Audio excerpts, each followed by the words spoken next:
going to turn this over to Mike Van Stagen now. For those of you who don't know Mike Van Stagen, he's been with the company for a long time. Joined us as an intern, as many others did, Pat Waddick and others. Mike is a very creative guy. We don't hold that against him. We mostly like it. But a very long time ago now, Mike came and said, we got to get this jet done. We got to get this jet done. Find me a little space. I'll get started. And we said yes. So we rented this little building here to test the theory, a sphere or a tube. A simple CAD model was made. Probably don't recognize this, but this is the bottom of the barrel CAD software. That was fine, that's all I needed. And I used extraordinarily high conforming household insulation to build the airplane, which is the pink stuff you see in the middle, and that's actually just plywood, but that wasn't going in the airplane. So the concept here was just to build a mock-up to test the sphere principle. Assembled, it started to come together and look like an airplane, and it was really exciting to get to these points so I could explain and show sort of the things that were happening. And I was all by myself down here, and believe it or not, I actually worked instead of goofing off. But one of the things I realized that you can see in this slide is that I don't think we could certify those seats. They're just, there's no backs on them, but they had incredible crush-worthy principles to them, so that was really neat. And you can see the big pile of foam in the back there. The airplane was not about trying to come up with a better interior for the instrument panel layout. This is really just a carbon copy of a current thought of a 2022. We threw that in there. But what was real important was to see if the concept of a sphere would allow 3 across in the back seats. Now I know everybody knows we've said more than 4 seats. Well, as far as I can tell, there's 2 choices between if it's more than 4, and that's a 4 + 1, or is it really a 5? My design goal was 5 of me, and at the time that was on a 200-pound, 6'4". Today that's 232 pounds and 6'3" because I lost some hair. But it still is bigger than most of you guys out here.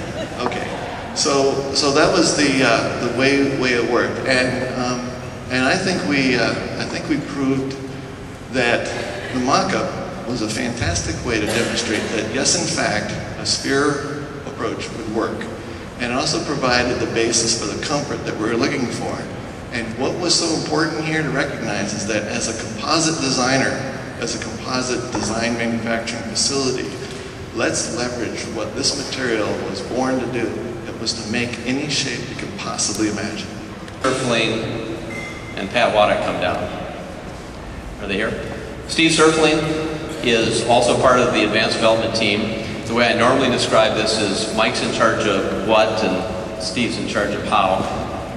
Pat Waddick, most of you know, is in charge of engineering, and David Khalil, president and COO. Okay, would first the 4 of you climb inside that airplane? Each shoulder, okay. This is the important. So part of what we wanted to do with Mike was say, let's not be quite that cozy. So Mike was working on this concept.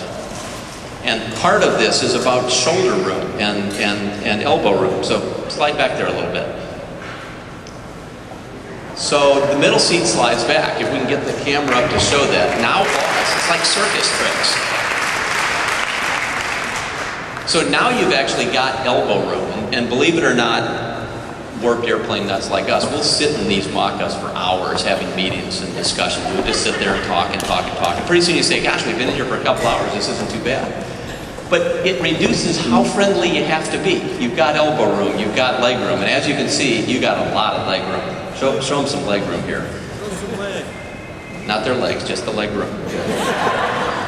These are good-looking legs. Mike Van Stagen happens to be vertically challenged, and even he has got quite a lot of leg room, while Dale and Pat are still in the position that they would fly. I was going to show you how comfortable 4 people were first.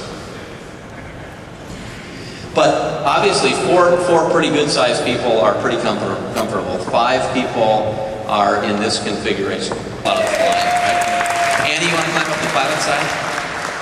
But these look like family people to me, and so they're probably flying with their kids. Have we got some kids around? Grandkids. Now there you go, grandkids. Have we got some kids? Here we go, we got some kids here. Hey, you take the guinea pigs you can get. Anybody lose their kids tonight? Okay, kids. Oh, not all of you. Okay, two more now. Hop up in there. Okay, you two go ahead and go. And that's all that we can fit. You guys can get in later. So now what we've got in here is actually 7 people. So,